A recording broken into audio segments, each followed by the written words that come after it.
हादी चूपन बन गए हमारे नए मिस्टर ओलंपिया। और मैन व्हाट अ शो। इस शो में एक ऐसी चीज़ नहीं हुई जो मैंने एक्सपेक्ट की हो। सब कुछ अनएक्सपेक्टेड हुआ है, सब कुछ।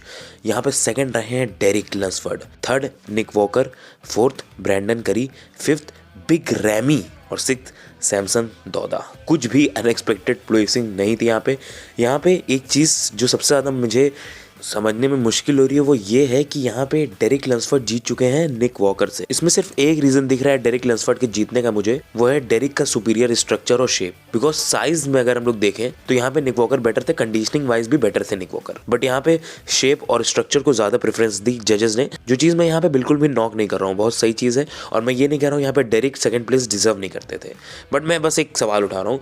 और यहाँ पे जो जीते हैं वो है हादी चूपन, पर्शियन वुल्फ। अमेजिंग। मैंने कभी सोचा नहीं था कि हादी चुपन के लोग जिताएंगे, बिकॉज पर्सनली हादी चुपन हर साल मेरे फेवरेट बॉडी बिल्डर ही रहते हैं। हर साल ये लोग कुछ ना कुछ तरीके से हादी चुपन को नीचे कर देते हैं, जीतने नहीं देते हैं, हर साल ऐसा होता है। बट इस साल जजेस ने बिल्कुल भी प्रेजुडिस नहीं दिखाई हादी के अगेंस्ट, और बहुत ही बेस्ट डिसीजन थी ये जजेस की। एकदम मैं इससे 100% एग्री कर रहा हूँ। बहुत ही फिनोमिनल हादी चुपन लग रहे थे, एकदम क्रिस्प कंडीशनिंग थी उनकी और एकदम स्किन बस्टिंग फुल थे। आप ये अगर वीडियो देखें, इसमें इनका चेस्ट देखिए तो ऐसा लग रहा है बस फटने ही वाला, इतना जोर से फ्लेक्स करे। एकदम फिनोमिनल लग रहा था हादी चुपन। जीतने के बाद काफ़ी ज़्यादा इमोशनल भी हो गया था हादी चुपन, जो कि बहुत ही हार्टफेल मोमेंट था। लेकिन यहाँ पे बहुत ही एक्स्ट्रॉर्डनरी ये शो था, ये मैं बोलूँगा ज़रूर। बिकॉज इस साल हम लोग को उम्मीद थी कि जो कंपटीशन होने वाला है वो तो एक्स्ट्रॉर्डनरी हो गई, बट शो भी बहुत ही एक्स्ट्रॉर्डनरी बन गया उसकी वजह से। बिल्कुल हम लोग की उम्मीदों पे खरा उतरा है ये शो, कहीं पे भी डिसअपॉइंटमेंट नहीं हुई। हाँ, रैमी ने तो डिसअपॉइंट किया, ये मैं डिनाई नहीं करूँगा। रैमी की कंडीशनिंग अच्छी थी, मैं ये नहीं कहूँगा कि रैमी की कंडीशनिंग अच्छी नहीं थी। और जहाँ तक कि मास भी उनका ज़्यादा था लास्ट ईयर से, बट बहुत ज़्यादा उनकी कहीं कहीं से फिजिक एट्रोफी कर गई थी, बहुत ही डिफॉर्म्ड हो गई थी उनकी फिजिक। और फिफ्थ प्लेस पे मुझे बिल्कुल भरोसा नहीं था, लेकिन वो लोग डाल देंगे। मुझे लग रहा था बहुत नीचे डालेंगे तो थर्ड पे डालेंगे बिग रैमी को, लेकिन यहाँ पे फिफ्थ पोजीशन पे डाल दिया है जजेस ने रैमी को, जो कि ये दिखाता है कि शायद यहाँ पे करप्शन धीरे धीरे कम हो रहा है। बॉडी बिल्डिंग में धीरे धीरे करके पॉलिटिक्स कम हो रही है। बिकॉज हादी चुपन जीते हैं, जो कि हादी चुपन को इंग्लिश बोलनी भी नहीं आती है, उनको जिता दिया गया है। यानी कि यहाँ पे पॉलिटिक्स बिल्कुल नहीं हुई है। I don't know man, I am really happy for Hadi Choopan, because वो ट्रूली ये टाइटल डिजर्व करते थे।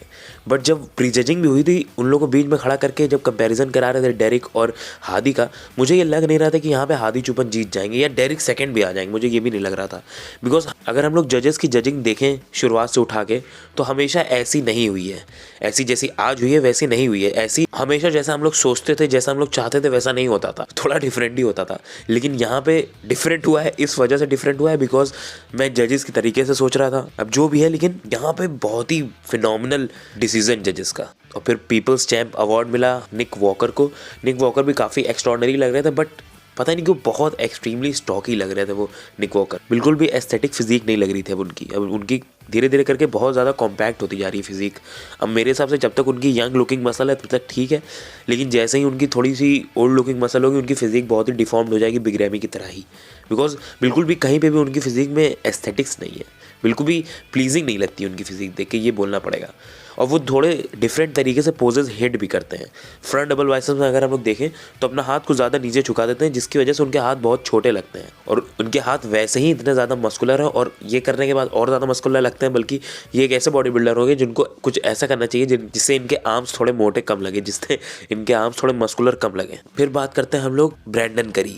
सच बताएं तो ब्रैंडन करी की सिर्फ अपर बॉडी ही, वो भी फ्रंट से थोड़ी बहुत ठीक थी, बाकी उनकी पूरी बॉडी बेकार थी। बल्कि यहाँ पे अगर सैमसन को प्लेस किया जाता तो मैं ज़्यादा खुश होता, बिकॉज सैमसन बेटर लग रहे थे। इतना जल्दी पहला साल था सैमसंग का, इसलिए उनको शायद इतनी ज़्यादा प्रेफरेंस ना दे जजेस, अब जो भी है। फिर उसके बाद आया बिग रैमी। जैसा कि आप लोग जानते हैं बिग रैमी बहुत ज़्यादा डिफॉर्म लग रहे थे, जो कि मैंने जब लाइव स्ट्रीम देखी थी जो इतना ज़्यादा पता नहीं चल रहा था। लाइव स्ट्रीम में जब देखा था तो सबसे ज़्यादा चीज़ जो नोटिस की थी मैंने, वो उनकी लोअर बैक थी।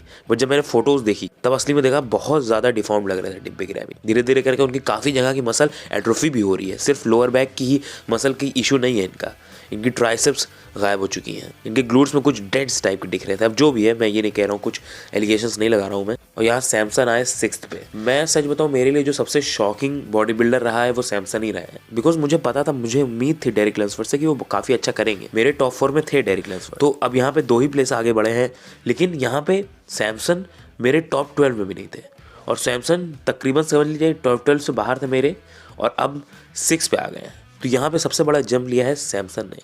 सैमसन ने सबसे ज़्यादा शॉक किया है यहाँ पे। बट एक्चुअली में जो सबसे एक्स्ट्राऑर्डिनरी जिसने खेला है वो है डेरिक लैंसफोर्ड ने। सही में मैंने सोचा नहीं था डेरिक लैंसफोर्ड आएंगे अपने पहले ही ओलंपिया में सेकंड प्लेस कर लेंगे। बट अब जो भी बोले, यहाँ पे जो शो हुआ है मिस्टर ओलंपिया बहुत ही बेस्ट था एकदम। कोई यहाँ पे जो जजिंग की डिसीजन है मैं उससे डिसएग्री नहीं कर रहा हूँ, एकदम परफेक्ट डिसीजन हुई है मेरे हिसाब से। हाँ, मैं यही ज़रूर चाहता था कि सैमसन दादा को थोड़ा और ऊपर प्लेस किया जाए, बट स्टिल पहला ही ओलंपिया था उनका और बहुत अच्छी जगह प्लेस हुए हैं। नेक्स्ट ओलंपिया में और भी ऊपर प्लेस होंगे। बहुत ही मज़ा आने वाला है अगले साल भी। ये साल भी बहुत मज़ा आया, अगले साल इससे भी ज़्यादा मज़ा आने वाला है। चलिए, सबसे बड़ा कॉन्ग्रेचुलेशन तो यहाँ पे मैं देना चाहूँगा हादी चुपन को, नए मिस्टर ओलंपिया। मैंने सोचा नहीं था कभी हादी चुपन मिस्टर ओलंपिया बनेंगे, बिकॉज यहाँ पे इतनी पॉलिटिक्स चलती है उस वजह से। एकदम सही डिसीजन रहा ये जजेस का। आप लोग कमेंट से बताइए कि हादी चुपन ये जीत डिजर्व करते थे कि नहीं। 100% डिजर्व करते थे, यहाँ पे वैसे कोई डाउट नहीं है, बट फिर भी आप लोग बता दीजिए। और बहुत बहुत कॉन्ग्रेचुलेशन हादी चुपन को। चलिए, आज की वीडियो यहीं खत्म करते हैं, मिलेंगे आपसे अगली वीडियो में, तब तक के लिए बाय।